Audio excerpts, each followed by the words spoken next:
Teens have the greatest proportion of distracted drivers. These distracted drivers cause car crashes, which are the #1 killer of people under the age of 20. Macomb High School students, along with Mayor Mike Inman, kicked off Safe Driving Week today at the flagpole outside of the school. The students represented the Students Against Distracted Driving, also known as SAD. Safe Driving Week is about all of us safe driving, not even just high schoolers, but the community as a whole. And so, that's pretty much what SAD is, just a student-led organization where we spread awareness of safe driving and safe decisions. Okay. To me, SAD means spreading awareness of preventative driving so that you aren't harming others and so that you're taking care of yourself. Hashtag Get There Safe flag will fly high during the week. Students encourage community members to use the hashtag on social media. Now back to the state budget. This is the first year students are not receiving a grant from the state to fund Safe Driving Week. In past years, Macomb has received $2,000 for the week. But this year, the students are raising their own money by selling $1 candy bars to raise enough money for rally towels. We'll talk details on that inspection in a moment, but first, the sludge leaking into a nearby creek. That's right. Residents in some areas using well water are asked to test it after a malfunction at the Macomb Waste Treatment Plant. Estimated 200 and 300 gallons of sludge. Now that's pre-treated sewage. It's not raw sewage going into the water stream there.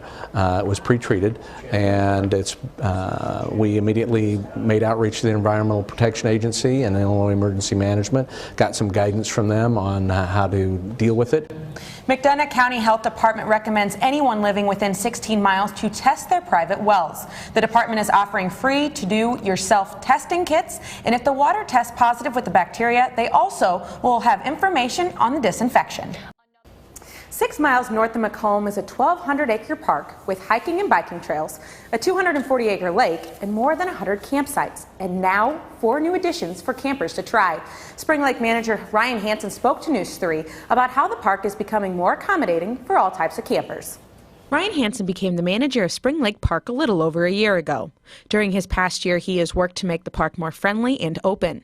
Recently, Hansen came up with an idea to help out campers, who he says are the indoorsy type. Going to buy them? Well, I grabbed a napkin one night and just started doodling, and then I looked at some other designs. Some friends of mine have little man cave cabins, so I went and looked at some of the things they had and kind of took the things that I liked and then just incorporated them into this design. This design he is talking about is a 240 square foot cabin, costing $10,000 each to build.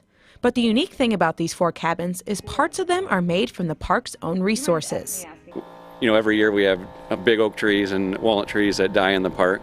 So instead of turning them into firewood, we took them up to Corsaw and had them mill them down, and then we turned that into flooring. The cabins will have a small kitchenette, a bunk, and a small living area. They are also heated and air conditioned.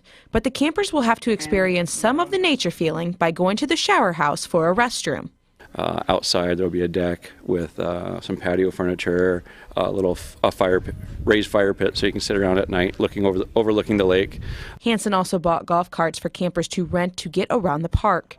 He is hoping this type of camping appeals to those who want to camp but also want a little more comfort of a home. Just a little bit more rustic cabin. Since the weather has been warmer, Spring Lake Park opened last weekend. 2 of the cabins are close to opening and are already rented out for the first weekend in April. If you would like to enjoy these wonderful cabins, you can make reservations by calling the park. Now, the change in seasons means an increase in yard waste. Now, the city's yard waste site is open Thursdays through Sundays from 10 a.m. to 6 p.m. Residents can bring grass clippings, twigs, branches, and leaves to the site located on Tower Road just north of Macomb.